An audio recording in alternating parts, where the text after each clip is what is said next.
ಪತಂಜಲಿ ಜೀವ ಸಮಾಧಿಯಾದವರು, ದೇಹದಿಂದ ಆತ್ಮವನ್ನು ವಾಲಂಟಿಯರ್ ಆಗಿ ಬಿಡುಗಡೆ ಮಾಡಿ ಭಗವಂತನ ಜೊತೆ ಸೇರಿಸಿದವರು. ಬೇಕಾಟು ಸಾವಿರಾರು ಜನಗಳಿದ್ದಾರೆ ನಮ್ಮ ಭಾರತ ದೇಶದಲ್ಲಿ ಆ ಥರ ಮಾಡಿದವರು. ಇತ್ತೀಚೆಗೆ ವೆಸ್ಟರ್ನ್ ಕಂಟ್ರೀಸಲ್ಲೂ ಈ ಕುಂಡಲಿನಿ ಕ್ರಿಯಾಯೋಗ ಅಂತ ಅನ್ನೋದನ್ನು ಕಲಿತುಬಿಟ್ಟು ದೇಹದಿಂದ ಆತ್ಮವನ್ನು ಬಿಡುಗಡೆ ಮಾಡೋ ವಿದ್ಯೆ ಮಾಡೋಕ್ಕೆ ಶುರು ಮಾಡಿಬಿಟ್ರು. ಅಲ್ಲೂ ಕೂಡ ಯಾವ ಒಂದು ವಿಚಾರದಲ್ಲಿ ಅತಿ ಉನ್ನತ ಮಟ್ಟವನ್ನು ನೀವು ಮುಟ್ತೀರಿ ಅಂತಂದರೆ ಅಲ್ಲಿರುವ ಅಡಚಣೆಗಳೆಲ್ಲ ನೀವು ದಾಟಿ ಬಂದಿರ್ತೀರಿ ಅಂತ ಅರ್ಥ. ಅಥವಾ ಅಡಚಣೆಗಳನ್ನು ಓವರ್ಕಮ್ ಮಾಡುವ ಕೆಪಾಸಿಟಿ ನಮ್ಮಲ್ಲಿ ಇರೋದಕ್ಕೆ ನಾವು ಮುಂದೆ ಹೋಗೋಕ್ಕಾಗತ್ತೆ. 90ರಲ್ಲೇ 20 ಸತಿ ಔಟ್ ಆದ ತೆಂಡೂಲ್ಕರ್. ಆದರೆ ಅವನಿಗೆ ಜೊತೆಗೊಬ್ಬ ಕೋಚ್ ಇದ್ದ, ಅವನಿಗೆ ಸ್ವಂತ ಸೆಲ್ಫ್ ಇನಿಷಿಯೇಟಿವ್ ಇತ್ತು, ಏನು ಮಾಡಬೇಕು ಅಂತ ಅನ್ನೋದು ಗೊತ್ತಿತ್ತು. ಕಂಟ್ರೋಲ್ ಮಾಡಿ ಸೆಂಚುರಿ ಹೊಡೆದ. ಹಾಗೆ ಆಧ್ಯಾತ್ಮದಲ್ಲಿ ಸೆಂಚುರಿ ಹೊಡೆದವರು ಬೇಕಾದ ಜನ ಇದ್ದಾರೆ.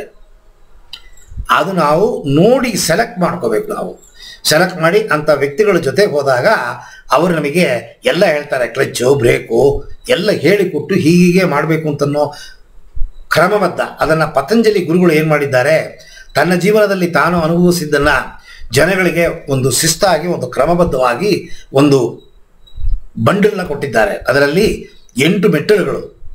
ಆಧ್ಯಾತ್ಮ ಸಾಧನೆಯಲ್ಲಿ ಅತಿ ಉನ್ನತ ಮಟ್ಟಕ್ಕೆ ಹೋಗಬೇಕು ಅಂತಂದರೆ 8 ಮೆಟ್ಟಲನ್ನು ನೀವು ಮುಟ್ಟಲೇಬೇಕು. ಧ್ಯಾನ ಅಂತ ಅನ್ನೋದು 7ನೇ ಮೆಟ್ಟಲು.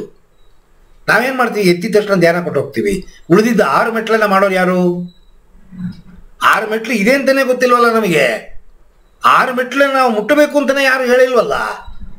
ಯೂಟ್ಯೂಬ್ ವಿಡಿಯೋಗಳೆಲ್ಲ ವ್ಯೂಯರ್ಶಿಪ್ ಬೇಕು, ಸಬ್ಸ್ಕ್ರೈಬ್ ಬೇಕು.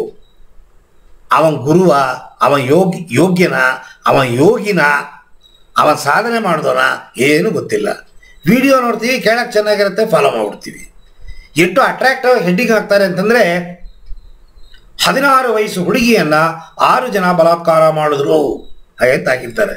ಅಲ್ಲಿ ಒಳಗಡೆ ವಿಡಿಯೋ ನೋಡಿದ್ರೆ 6 ಜನ ಹುಡುಗಿರನ್ನು ಬಲಾತ್ಕಾರ ಮಾಡೋಕ್ಕೆ ಪ್ರಯತ್ನ ಮಾಡಿರ್ತಾರೆ, ಮಾಡಿರಲ್ಲ. ಟೈಟ್ಲ್ ಅಟ್ರಾಕ್ಟಿವ್ ಆಗಿರುತ್ತೆ, ಒಳಗೆ ನುಗ್ಗುತ್ತೀವಿ. ಅವ ಹೇಳೋದನ್ನು ನಾವು ಕೇಳಕ್ಕೆ ಹೋದರೆ ಖಂಡಿತ ಪೆಟ್ಟು ಬೀಳುತ್ತೆ. ಯಾವ ಕಾರಣದಿಂದನೂ ನಾನು ಯೂಟ್ಯೂಬನ್ನು ತಪ್ಪು ಹೇಳ್ತೇನೆ ಅಂತ ತಿಳ್ಕೊಬೇಡಿ. ಯೂಟ್ಯೂಬಲ್ಲಿ ಬರೋ ವಿಚಾರಗಳೆಲ್ಲ ಇನ್ಫಾರ್ಮೇಷನ್ನು. ಪರಿಣಿತಿ ಪಡೆದವ್ರ ಹತ್ರನೇ ಹೋಗಬೇಕು.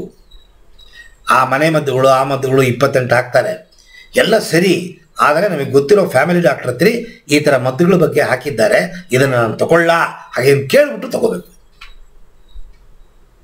ಸೊ ಇದು ಬೇಸಿಕ್ಕು. ಇದರಲ್ಲಿ 8 ಮೆಟ್ಟಲು: ಯಮ, ನಿಯಮ, ಆಸನ, ಪ್ರಾಣಾಯಾಮ, ಪ್ರತ್ಯಾಹಾರ, ಧಾರಣ, ಧ್ಯಾನ, ಸಮಾಧಿ. ಪ್ರತಿಯೊಂದರಲ್ಲೂ ಪರಿಣಿತಿ ಪಡಿಬೇಕು.